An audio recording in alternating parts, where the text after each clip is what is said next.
అండి నేను జిమ్ కి వెళ్దాం అనుకుంటున్నా. ఎందుకు డబ్బులు వేస్ట్? అయినా ఏమైంది ఇప్పుడు? ఎందుకు వెళ్దాం? కొద్దిగా ఫిట్ గా స్ట్రాంగ్ గా ఉందామని. నువ్వు ఆల్రెడీ ఫిట్ గానే ఉన్నావు కదా, నీ నోరు చాలా బాగా పనిచేస్తుంది కదా. అయినా మౌత్ ఎక్సర్సైజ్ ఉండవు అక్కడ. Emotional damage. Very good good, congratulations. అండి పక్కింటి రమ్య 65 ఇంచెస్ టీవీ కొన్నదంట. నాకు మాత్రం మినిమం 75 ఇంచెస్ టీవీ కావాలి. నాకు ఇదేదో పెద్ద స్కెచ్ చేసుకుని వచ్చిందే, ఏదో చేసి మాయ చేసేయాలి నిన్ను. ఇప్పుడు వాళ్ళ ఆవిడ బాగోదు కాబట్టి వాళ్ళ ఆయన 65 ఇంచెస్ టీవీ కొనుక్కొని ఆ టీవీ చూసుకుని కాలక్షేపం చేస్తారు. నాకేం అవసరం ఇంట్లో ప్లాస్మా టీవీ లాంటి పిల్లని పెట్టుకొని 75 ఇంచెస్ టీవీ కొనుక్కోవడానికి? అవునా, ఫ్రిడ్జ్ లో జ్యూస్ పెట్టాను, తీసుకురాను? తీసుకురా. ఎవరు నువ్వు? ఎంత పెద్ద ప్రాబ్లం రా. ఇంకెవడైనా అయ్యి ఉంటే బెదిరి చచ్చి ఉండేవాడు. అలా రన్నింగ్ చేస్తూ ప్రాబ్లం సాల్వ్ చేసావురా. అండి ఇదేం బాగాలేదండి. రోజు గొడవ పడ్డం, అలానే కోపంగా పడుకోవడం, మళ్ళీ పొద్దున్న లెగ్గానే అదే ఫీలింగ్ తో రోజంతా ఉండడం, ఇదేం బాగాలేదండి. అదే కంటిన్యూ అయిపోతుంది. సరే ఒకటి అనుకుందాం, మనం ఈ రోజు నుంచి మనం ఒకరి మీద ఒకరి కోపంతో అస్సలు పడుకోవద్దు. సరే అయితే. 3 days later.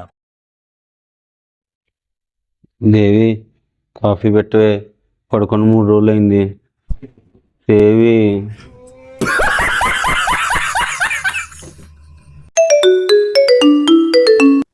హలో.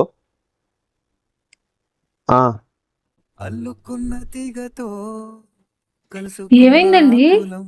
మా ఫ్రెండ్ పడిపోయాడంట. ఎవరు కాల్ చేశారు? మా ఫ్రెండ్స్ కాల్ చేశారు. ఇప్పుడు ఎలా ఉందండి? కాన్షియస్ లో లేడంట, కళ్ళు కూడా తెరవట్లేదంట.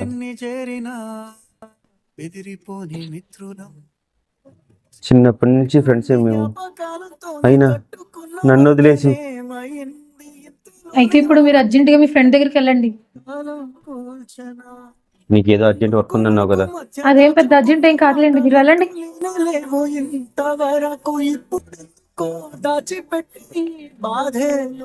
Four hours later.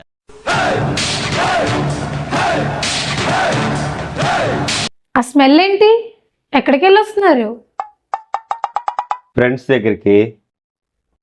మీ ఫ్రెండ్ పడిపోయాడు అన్నారు కదా, నవ్వుతున్నారేంటి? అవును, ఎక్కువైంది, పడిపోయాడు. ఏమిటండి మీరు మాట్లాడేది?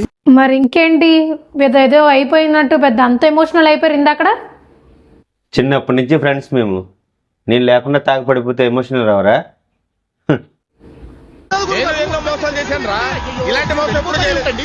యాండి మన ఈ 10 years మ్యారేజ్ లైఫ్ లో the most beautiful and happiest period అంటే మన పెళ్ళైన కొత్తలోనే కదా. అవును, అదే హ్యాపీయెస్ట్ పీరియడ్ అంటే అదే. కానీ నాకు దానికన్నా హ్యాపీయెస్ట్ పీరియడ్ ఒకటి తెలుసా? ఏంటది? మన ఇద్దరికి పెళ్లి కాకముందు నేను సింగిల్గా ఉన్నప్పుడు.